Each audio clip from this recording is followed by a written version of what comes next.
You ever notice how some stories in Hollywood never make it to the red carpet, only to the grave? Tonight I want you to imagine this. An 81-year-old actor, a man who has outlived gangs, prison cells, and studio politics, finally decides he's done keeping quiet. And the secret he's about to share isn't about himself. It's about the night he watched a young actress get hunted in plain sight, and how stepping between her and a powerful man almost cost him everything. Now, let me tell you that story. I was sitting in the back of a car when the driver asked, "Where will you go?" "Everywhere," I said. He laughed. "Then I'll ride with you." He had no idea that, in my head, I wasn't in that car. I was back on a film set in Texas, under hot lights, watching a woman I respected tremble like a trapped bird. I've been silent for over 50 years. Silent about things I've seen, things I've done, and things I wish I'd had the courage to stop. But I never thought that at 81, I'd be telling this particular story, the story of Lena Hart, one of the strongest women I've ever met, and the nightmare that nearly erased her from the screen. People know Lena Hart as the cool, unstoppable action star, tough, funny, unbreakable. They see explosions, rooftop chases, that crooked smile she gives right before she pulls the trigger. What they don't see are the nights that go on until 3 in the morning, the whispers just out of earshot, the tears you only notice when the mascara has already been wiped away. I used to believe she was untouchable, an angel walking through a storm of fake blood and gunpowder. Then I found out something I wish I had learned decades earlier. Angels bleed too. And some of their scars are carefully hidden under million-dollar lighting. It was August. The heat on that Texas lot wrapped around you like a wet towel, the kind that makes the air taste like metal. I arrived at the studio for our movie, a wild action flick. Bullets, explosions, bodies falling out of nowhere, the whole circus. I'd done films like this my whole life. I thought I'd seen everything. Turns out, I hadn't seen anything yet. The director, Rob, pulled me aside the moment I stepped onto the set for the opening scene. His voice wasn't the relaxed, jokey tone he usually had. It was tight. "Diego," he said, "that's me, by the way. Tonight, I need you to keep an eye on Lena." I frowned. "What's going on?" He glanced toward the crew, then looked away. "Just watch. You'll understand. That's the thing about this town. Nobody ever says the whole truth out loud. They just give you pieces and wait to see what you do with them." At 9:14 p.m., the SUV rolled into the lot. Doors opened, and there she was, Lena Hart. I've met all kinds of stars in my time. Some walk in like they own the world. Some walk in like they're scared someone's going to yank it away. Lena was something else. When she stepped out, it felt like all the light on that parking lot bent toward her, and at the same time, like she was trying to shrink away from it.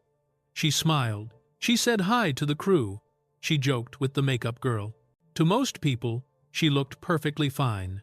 But I'd lived too long not to notice the little things. Her eyes were red, not the "I stayed up too late watching TV" kind of red. The "I've been crying in a car where nobody could hear me" kind of red. The skin under them was swollen, like she'd been trying to hold something in for far too long. At 10:03 p.m., we rolled into the first scene. Simple stuff. Lena as a federal agent, pointing a gun toward the camera. Wind machine, smoke, her hair moving like she was in a music video. The crew was hyped. The monitor looked beautiful. "Action!" Rob called. Lena stepped into the light, gun raised, jaw set. Perfect. And then I saw it. Her fingers started to shake. Not a cute little tremor you get when you're playing nervous. This was different. I'd seen it before in men on their first night in prison, in kids about to face a judge. It was the shake of someone whose body remembered a danger the mind was trying desperately to block out.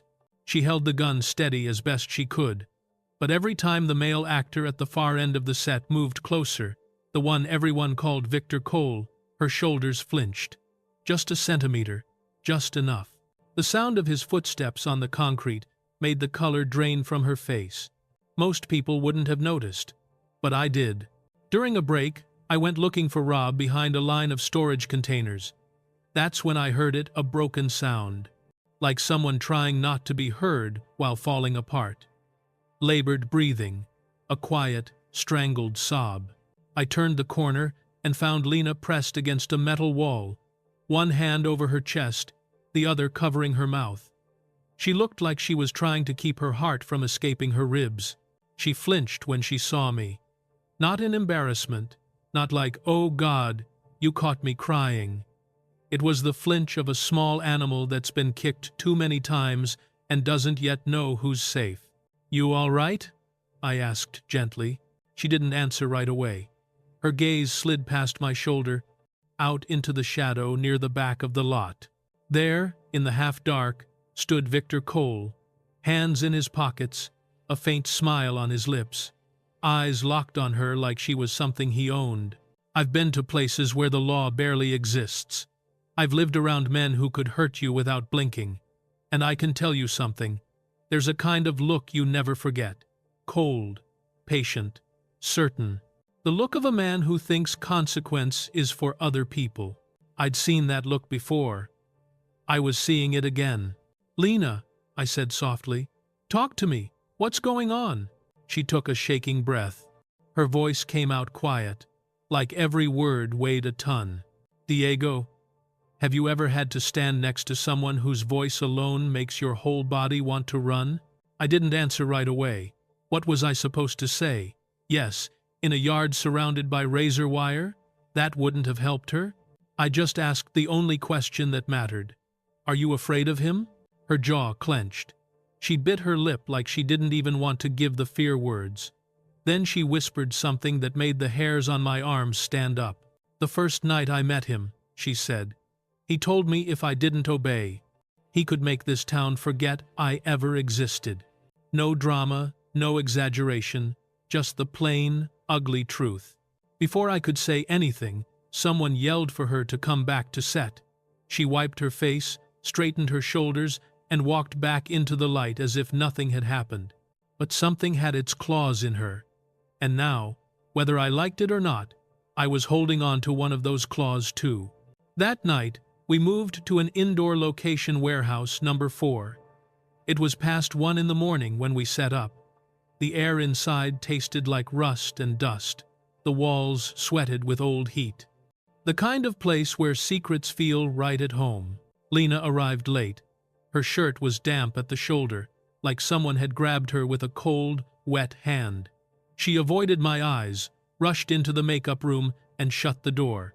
From then on, my body was on set, hitting marks, running lines, but my attention? It stayed on that frosted glass door. Her shadow sat slumped in that chair for almost an hour, hands pressed to her temples like she was trying to squeeze the memories out of her skull. At 1:58 a.m., Rob leaned close to me. "Victor's pissed," he muttered. "He says Lena's dodging him. We're shooting their dialogue scene tonight. I need you to keep things calm."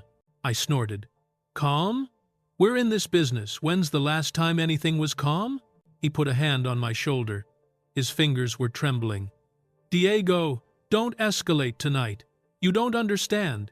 He has the power to erase people from the system." And there it was again. That word, erase. I'd heard that talk from gang leaders, not movie producers, yet here we were on a film set, and somehow the threat felt exactly the same. At 2:17 a.m., the warehouse went quiet. Too quiet. Then we heard it. A loud crash. A yelp. Panicked breathing. I ran toward the sound. My legs aren't what they used to be, but that night I moved faster than I had in years. At the far end of the hallway, I saw Lena pinned against the wall, clutching her left wrist. Her face was pale, eyes wide. Standing in front of her was Victor Cole, calm as a man waiting for his coffee. A metal chair lay on its side half a meter away, like it had been kicked or thrown. "What the hell is going on?" I barked. Victor turned slowly, a slick little smile on his face. "Relax," he said, just giving her a bit of professional guidance. I looked at Lena. Her whole body was shaking. "Don't," she whispered. "Please, Diego, don't get involved." You want to know the quickest way to make an old man remember who he used to be? Threaten someone who's already bleeding inside? I stepped between them. Back off, I said quietly. He tilted his head. Who do you think you're protecting, old man? An actress or a liability? His words hung in the air like poison. Lena tugged on my sleeve again. Please, she begged. Just walk away. But I couldn't. Not anymore. What did he do to you? I asked her softly. She didn't answer. But her silence spoke louder than any scream. Rob rushed over, face white as a sheet. What's going on here? She's refusing to do the scene, Victor said calmly. I'm trying to help her hold it together. Hold it together? I snapped. Or are you doing what you've done to other women before? The entire warehouse went still. You could feel it, that shift, when everyone realizes we've crossed an invisible line. The jokes stop, the fake smiles fall off, and you see who's really afraid. Victor smiled without warmth. Think carefully, Diego. You want to lose whatever's left of your career at your age? I laughed. At my age? What the hell do I have left to lose? What I didn't say was this. I wasn't worried about my career. I was worried about my soul. I looked at Rob. If he goes near her again tonight, I'm walking off this movie. The silence that followed felt thick enough to chew. Rob looked at me, then at Lena, then at Victor, and in his eyes I saw it fear. Not of me, not of her, of him. And in that moment, I understood something ugly. No one on that set was going to protect Lena. No one except me. The next afternoon, just before we rolled on another interior scene, Lena found me in a quiet spot between the prop truck and the wardrobe trailer. The hubbub of the set hummed around us, but inside that little pocket of shade, the world felt strangely far away. Diego, she said, you can't get involved anymore. Please. I went straight to the point. I'm old. I don't have time to dance around the truth. You knew him before this movie, didn't you? She flinched. Her lips trembled. For a second, I thought she'd lie. Instead, she nodded.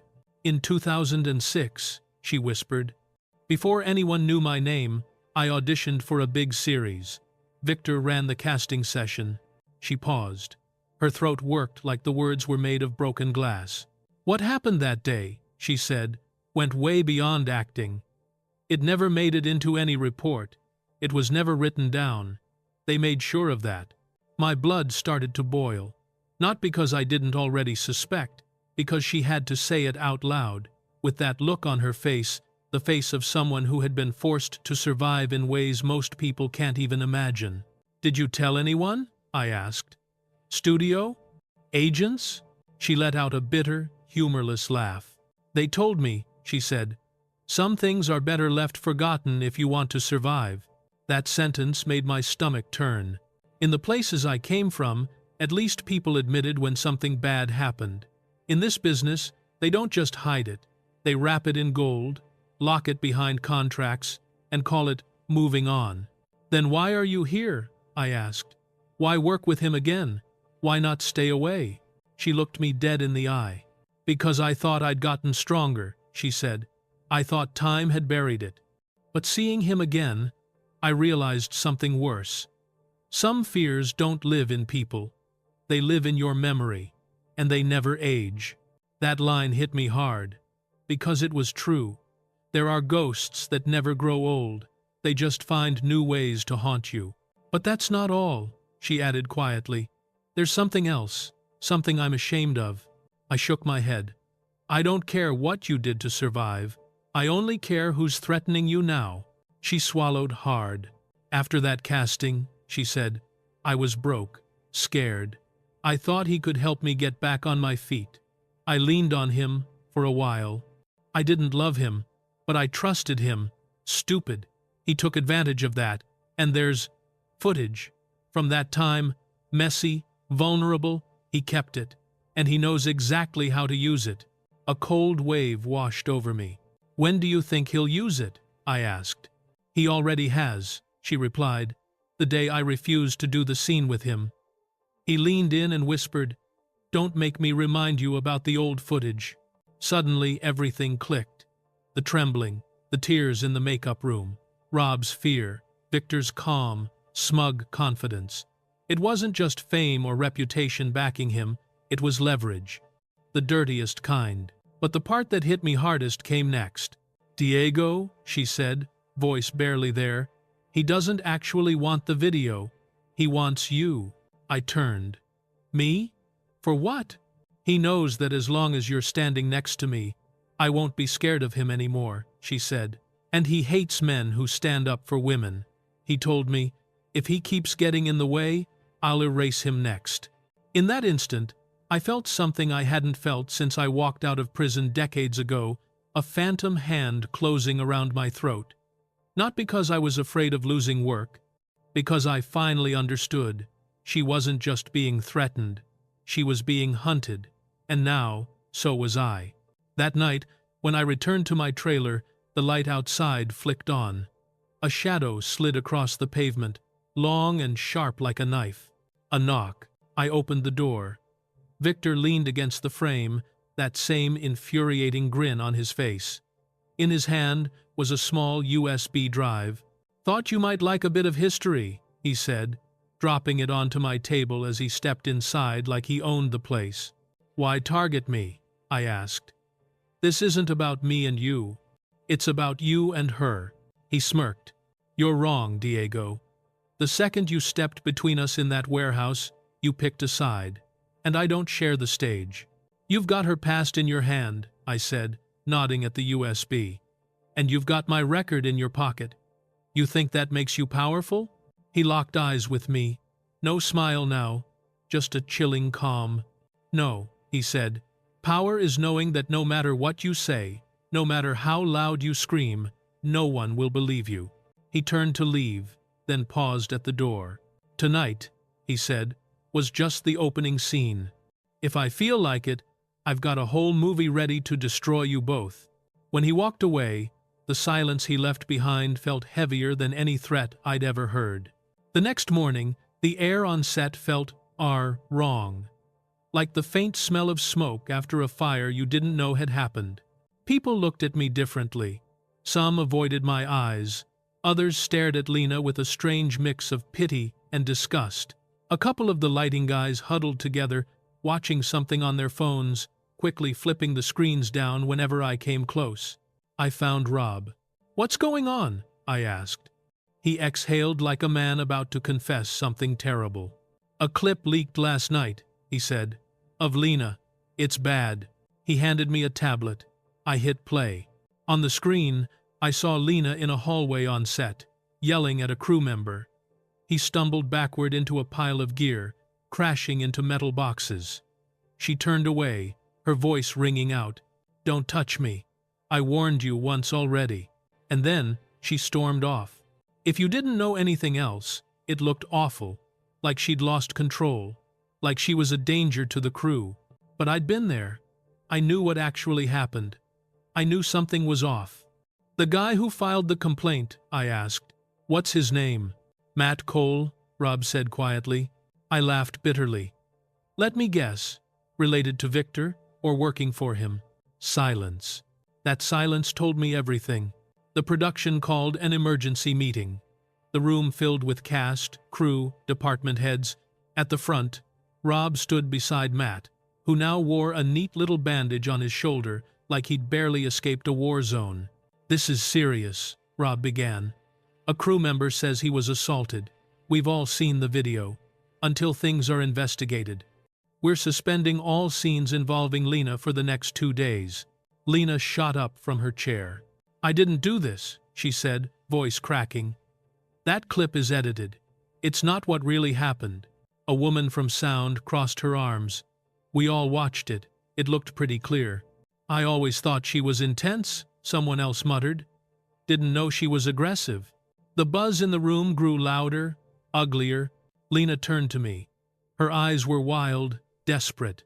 "Diego," she whispered, "they think I'm a monster." I stepped forward. "That video is fake," I said loud enough for everyone to hear. "You all know who Victor is. You all know Matt works for him. Why is nobody saying the obvious out loud?" The room went quiet. Not because I'd convinced them, because no one wanted to stand on the wrong side of a man they thought could end their career with one phone call. "Please don't make this worse," Rob said softly. I looked at him for a long moment. Then I did the only thing my conscience would allow. "If you cut Lena out," I said, "cut me out too." You could hear hearts drop into stomachs. Heads turned, eyes widened.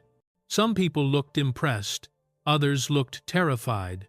At the back of the room, slow clapping started. "Victor, big speech for an old man," he said, walking forward. "But here's what you don't get.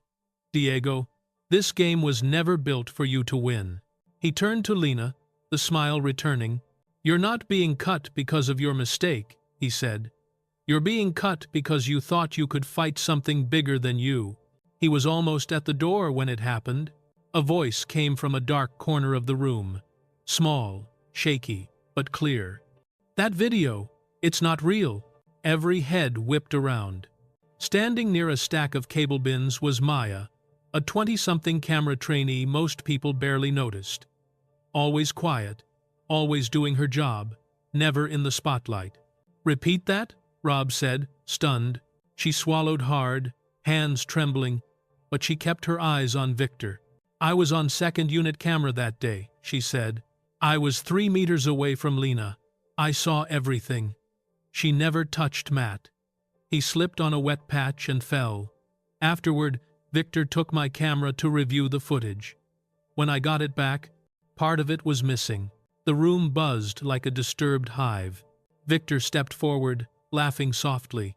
"Little girl," he said, "do you know who you're accusing?" She straightened, voice cracking but firm. "I know exactly who I'm accusing, and I know if I stay quiet, I'll turn into all the people who've watched bad things happen and pretended not to." You could feel the energy changing. The fear in the room started to shift directions. "Maya," I asked, "do you have proof?" She nodded and pulled a small SD card from her jacket pocket. "I copied the footage before handing the camera over," she said. "This is the raw version." Rob all but snatched it from her hand, fumbling to plug it into his laptop. The crew crowded around the monitor. The room fell silent. On the screen, the truth played out. Matt stepping backward, not being pushed, his boots sliding on a shiny patch on the floor, his arms windmilling as he fell into the gear bin. Lena gasping, rushing toward him, hand outstretched, asking if he was okay. No yelling, no shove, no aggression, just instinctive concern. The sentence, "Don't touch me, I warned you once already," wasn't there. It had been pulled from another moment, another context, stitched in to make her look unhinged. Watching that raw clip, you could almost hear the sound of lies breaking. Someone muttered, "Oh my God, we blamed the wrong person." Another voice, "He set her up?" I looked at Victor. For the first time since I'd met him, he didn't look so calm. His jaw tightened. The vein in his neck twitched. "That training footage means nothing," he scoffed. "My legal team?" "Enough!" Rob snapped. There was a fire in his eyes I hadn't seen before. "We believed you long enough." One by one, people started to move. Not toward Victor, but away from him. Someone took off their headset and walked out. Background actors shifted to the side. A couple of the crew members gave him a look that said, "We see you now." It wasn't a riot. It wasn't a fight. It was something worse. For a man like him, it was indifference. It was people silently letting the floor open under him. "You just destroyed a career," Victor whispered to me. I stepped closer until we were eye to eye. "No," I said. "You did that yourself. I just turned on the lights." He glared at Maya, then at Lena, then at me, and then he left. No epic arrest, no dramatic confession, just a powerful man walking out of a room that no longer believed him. Matt was pulled aside for questioning. The production shook, then slowly started to reset itself. People went back to work with a new heaviness in their eyes, like they were seeing the set and each other for the first time. Lena stood next to me, shaking.